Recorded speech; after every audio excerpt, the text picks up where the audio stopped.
Welcome to the MyRISE podcast. I'm here with Leilanna Barrientes. Leilanna, tell us a little bit about your journey to ANEW. What was life like before? Let's see. A teenage mom. I had my first kid at 18. Got my GED. I've probably been in like every type of customer service job you could think of. Multiple times I tried to get enrolled into college, and every single time I found myself lost and confused. Despite my mom wanting to do the best for me, for whatever reason, we didn't click, and I don't know. I was one of those kids that I kind of had to figure it out the hard way. So I think I probably tried college at least 3 or 4 different times. I did the medical assistant program. I tried phlebotomy. I probably went to 3 different cosmetology schools. And I failed at them all. I eventually, like I said, I became pregnant, and then at that point, I just grabbed any kind of job that would hire me. I found myself working in banks and grocery stores and making, the bare minimum. And I found myself working 2 to 3 jobs at a time. And it eventually got to the point where I just kind of started going to illegal ways to get money. Being young and just, kind of falling into the wrong crowd, I kind of got attracted to the bad boys and the fast money and the clothes and the cars, and just I just started doing a lot of stuff that I shouldn't have. And I think more so I was raised by a single mom, but I think a lot of it was adrenaline for me. I became a thrill seeker. I feel like I always knew right from wrong, but I don't know. It was the thrill of it, chasing men that were older than me and just doing dumb stuff. I think where I really finally where the light bulb clicked is when I was working for Liberty Tax. And I started off as a tax preparer. I was probably making $11 or $12. And from there, I grew to office manager. And even at the height of my career, I was at $15 an hour, and I really thought I was doing something really great. One day, the corporate office called me, and I was the office manager, and I was managing all of the offices in Washington State that were ran by corporate. And they wanted a supervisor to supervise all of the offices. And it kind of finally clicked, something isn't right when they were sending these white men to me to train them.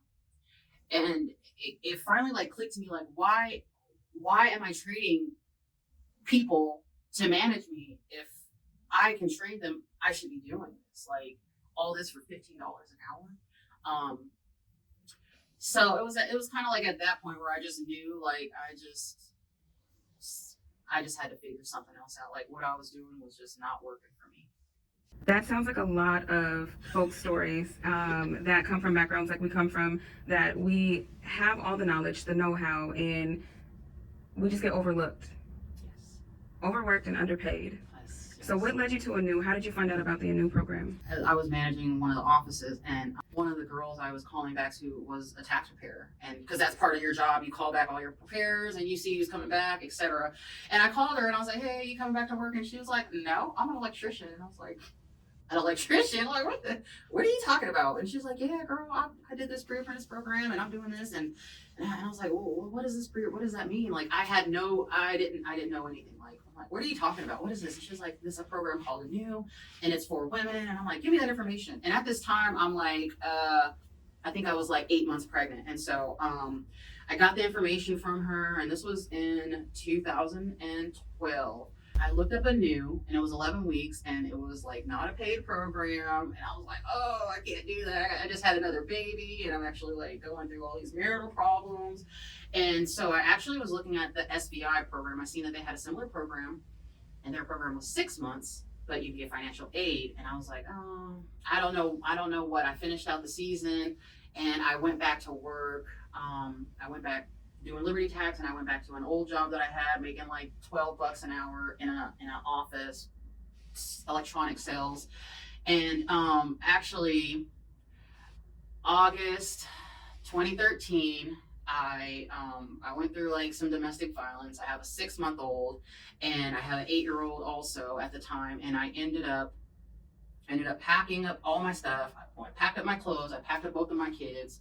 No car, and I went to go stay with my grandma. And I don't know what. I just called ANEW, and I was like, I don't know where this is going to take me, but I really have to do this program. And I got in, and so I did the 11 weeks. I started, I believe, September 2013. I graduated in December, and throughout my program, like the teachers there were like pushing me, like. I mean, halfway in, I went to jail for like a week. And I remember Samantha was like, girl, I don't care. Get your ass here right now. I mean, I had no driver's license. Again, I'm sleeping on the couch with a baby and an 8-year-old. And they just pushed me through it. They helped me get my driver's license. They were paying off tickets. They hooked me up with the driver's license lady that you guys were, I can't remember her name. But I mean, I swear from that point on in ANEW, like my whole life, just like everything just started, like things that I never saw for myself just started happening for me. Like just, I don't even know how to explain it, but that was my time with getting into the ANEW program. It's a new year, a new you, a new career. I'm serious. The name is very befitting. It is. I'm excited because I know the height of the story, and we shared a little bit earlier, but I'm trying to slow it down. I don't want to give him too much of the preview. So when you graduated ANEW, what apprenticeship did you go into? So I will say I was the first one to get into a union out of ANEW, so I was all pumped up. I won like most improved because I started off bad. I had a bad attitude. I wanted to fight everybody in the class, and like so they make you choose 3. They don't make you, but you know, the requirement is you apply to 3. So I actually applied to the painters and I did their hell day. I applied to the laborers. I did their hell day. And I think I applied to maybe like, you know, every female's like top one is the electricians. Like that's the most appeasing. So I think I applied to there. The laborers actually called me back first. And so I went to the laborers. I did the laborers for about 1.5 years. And as soon as the operators opened up, I mean, I was in there and I got in right away. And I think that's the one thing that is so great about ANEW is these unions, like they love this program so much. Like it's almost like automatic that you get into these unions when you complete this program. Like the connections are unreal. Like it was just it like I said, everything aligned, and it was just so weird. And it's just like sometimes you can't question life because you just don't know, and that's why you just can't give up. So yeah, here I am. This is year number 9. That's amazing. So yeah. And you are a journey operator in Local 302. Yes. And what has that experience been like? Like, what do you get to do the day in the life of an operator?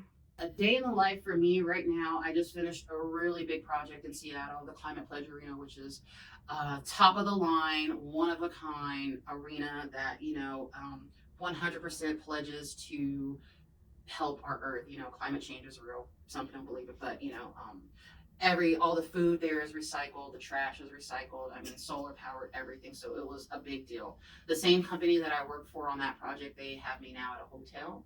So I actually have it really easy where I'm making a lot of money running an elevator. I press buttons, but every now and again I gotta hop out and get dirty and go hop on a forklift. So you know, I unload material, I load material out. I just, you know, when companies have their deliveries come, I'm the one that they come to get their help and get all the material into the building. I take people up and down all day and get them to where they need to be, and so it's a good gig. Sounds pretty fun. Yeah. What advice would you give a pre-apprentice, an apprentice, or someone that's just like thinking about like, why should I go into the trades? One of the main things that I really excites me about this industry is the options are limitless. Like, and what I mean by that is just because you start here, it doesn't mean that's what you're going to do for the rest of your life. It's a tree and it's a root. It's a root to everything. And there's just so many different things. The benefits and the pay are, I mean, out of this world. It's really rare to find an opportunity like this. I say to people who are looking, it's going to be hard and there's going to be hard moments. But the way I've always looked at life is if anything worth having is not going to come easy. I got in on the labor side of it. there's the community outreach side of it, there's the safety side of it, there is the engineering side of it. I mean, there's so much that goes into these projects and this industry. And not only do we as minorities and females, but not only do we need to have our hands into this, but it's available to us. Why aren't we doing it? You know, why is there only 7% of, you know, females and minorities in the industry when we are the ones that use a lot of these buildings that are being built? Why do we not have a hand in designing them and putting them together, especially in our own cities? You know, like, I've been on a lot of the major projects in Seattle, which I should be. I was born here. I was raised here. Who better than to build my city than someone who's from here? The heart of the city. I have the city tattooed on me. Like, Right. I love my city. You know, I was born as Swedish, so you know, it's like. So I think another important thing too is for people looking, you got to build your village, and not only do you need to build your village, but you also need to be that village for others also coming in. So I know you mentioned at the height of your career at Liberty Tax, you were making $15 an hour. What does that look like now for a journey operator? So right now I make $49.92, and that's an hour, just regular hour. The amazing thing about working for a union is there's so many rules out there that you don't even think about. So if I work on a holiday, I'm making double time, which is what, like 90 something dollars an hour. Anything over 8 is going to be time and a half, which is like $80 an hour. On top of what I make an hour and I actually take home, that's not including my, I believe about $11 or $12 goes into my pension for every hour. So last year I worked a lot.